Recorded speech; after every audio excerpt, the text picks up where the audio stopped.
from Lagos, the nation's commercial capital. This is the news at 10, live from Channels Television. Reported tonight, Bimbo Oloede. Hello and welcome. Tonight, I've been planning for all wide. One day, my daughter was kidnapped. I just feel like killing myself or just disappear from the world. It will be better for me. Honestly, I'll miss my daughter very well. I'll miss her very much. parents of the Chibok girls in Boko Haram captivity narrate ordeal in Lagos, plead for the release of their children. Key suspects in the attack on Mubi, Adamawa State, arrested as police launch fresh counter-terror campaign across Nigeria. INEC chairman expresses hope of peaceful conduct of elections in the 3 states under state of emergency in the northeast. And at least 18 people killed in fierce fighting between Islamists and a renegade general in the East Libyan city of Benghazi. And on business news tonight, finally, new CBN Governor Godwin Emefiele set to resume duty. Economic Watchers set agenda with focus on evaluation of the Nigerian currency. On sports news tonight, it's a waiting game and suspense over Super Eagles' final 23-man list as team prepares to take on Greece tomorrow. I'm Gloria Umezuke. I'm from Abuja. Students of the Lagos State University insist on staying out of school until their fees are reduced. Governor Fashola says he's ready to shift ground.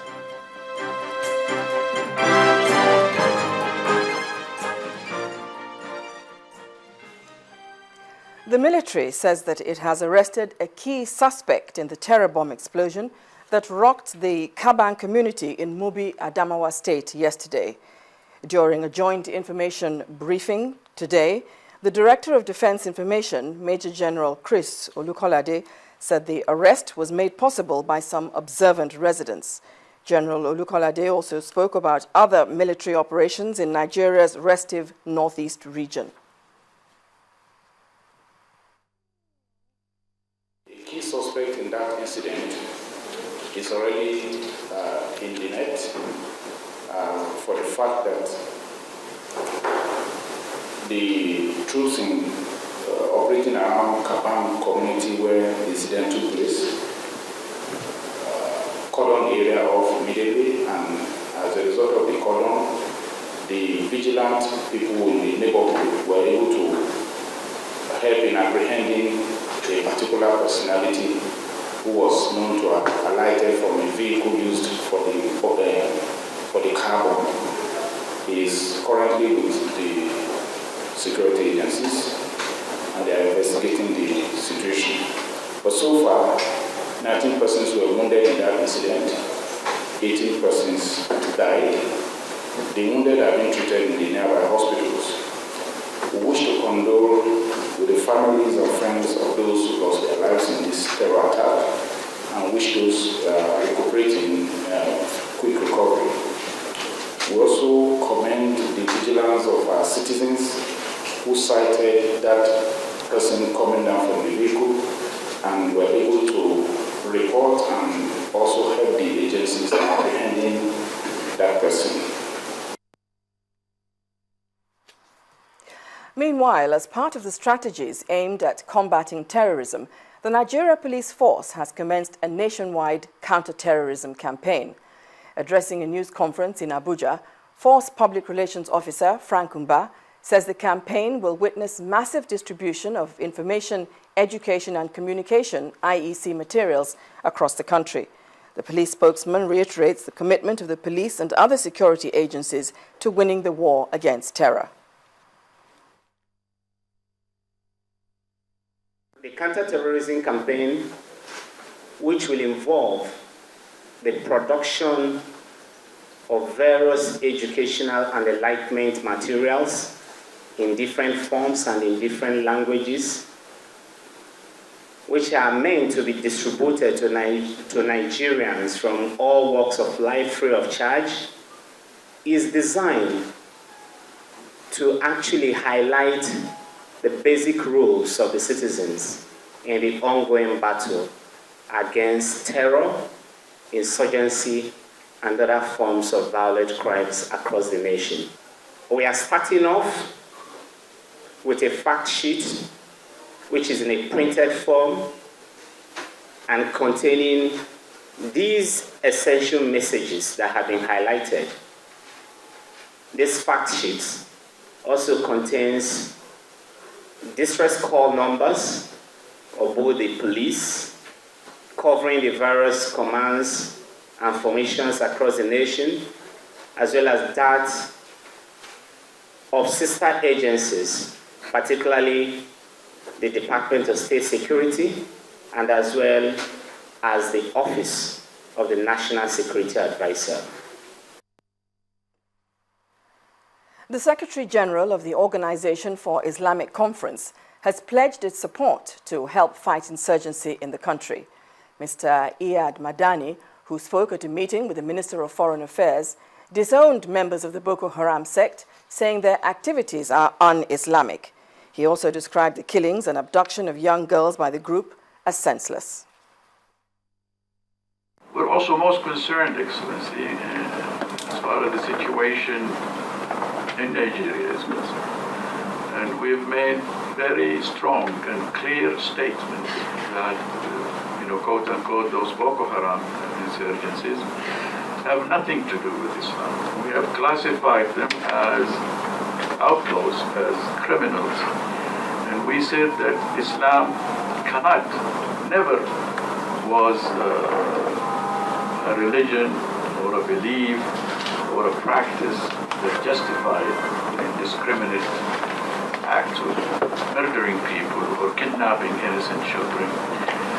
And the Quran says very clearly that the killing of one person equals the killing of all of humanity.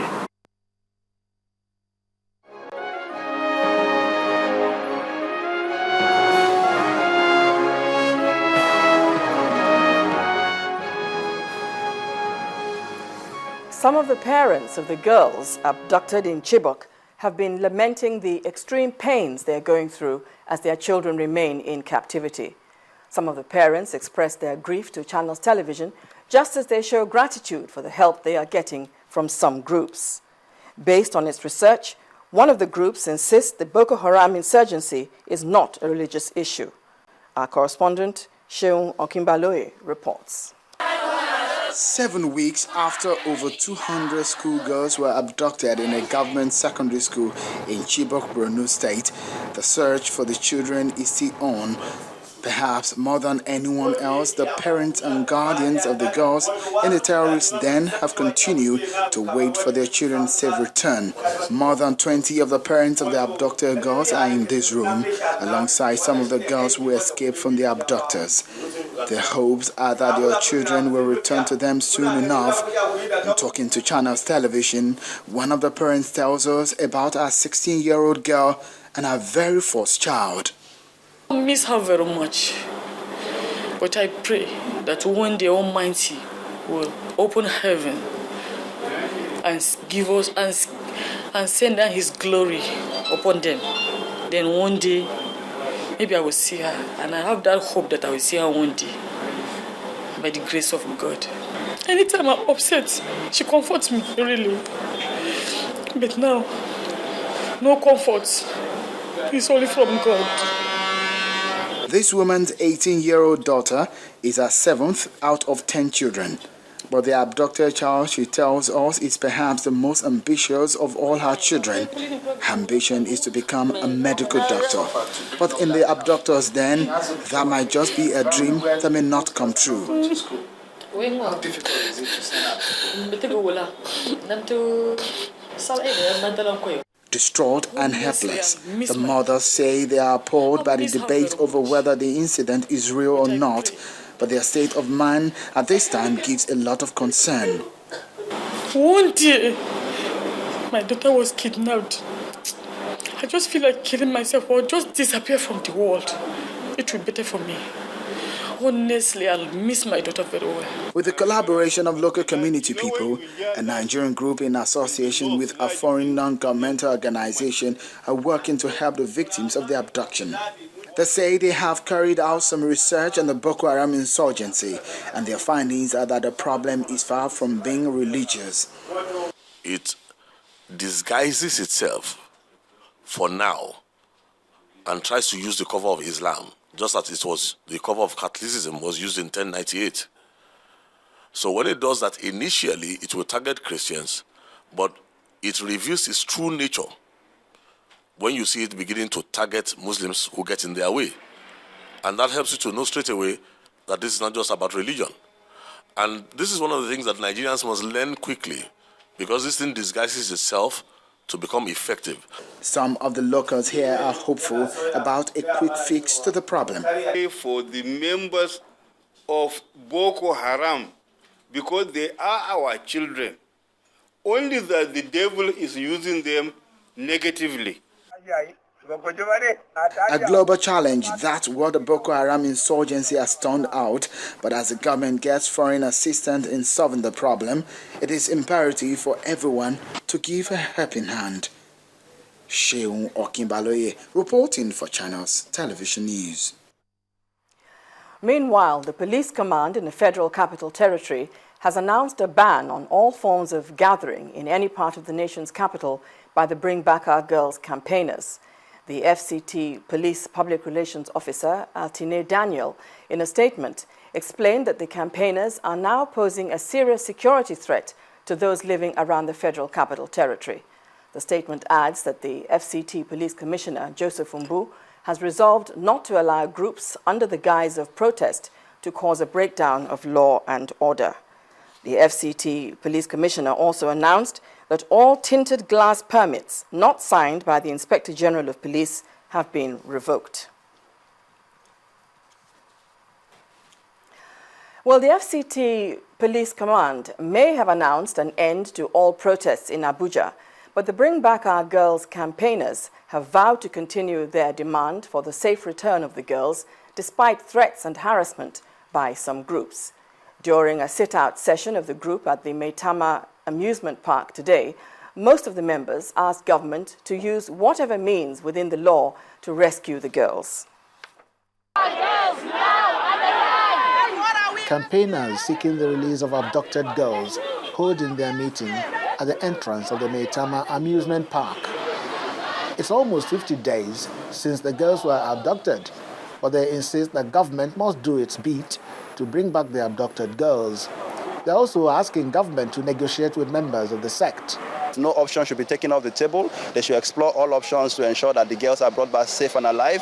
If they have to negotiate, they should negotiate. If they have to use force, they should use force.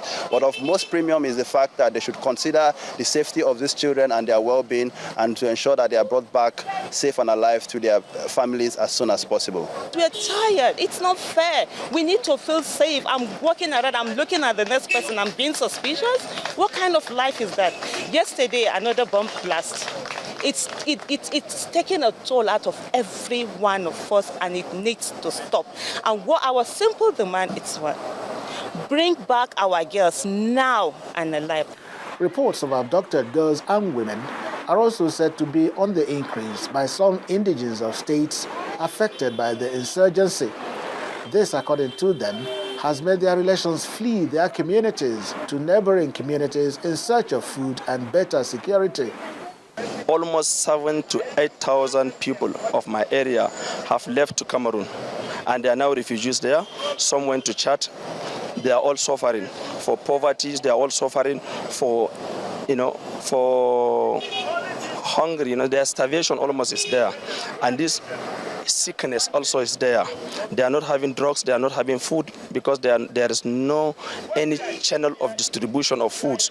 Dangote is not longer supplying foods there, and all the vendors and suppliers are not longer doing. Meanwhile, the Unity Fountain, which was a beehive of activities following a series of protests by groups believed to be sponsored by unidentified persons, is now desolate. While the campaign for the rescue of the abducted girls continues, many wonder how long it will take the government and relevant authorities to speed up action for their release.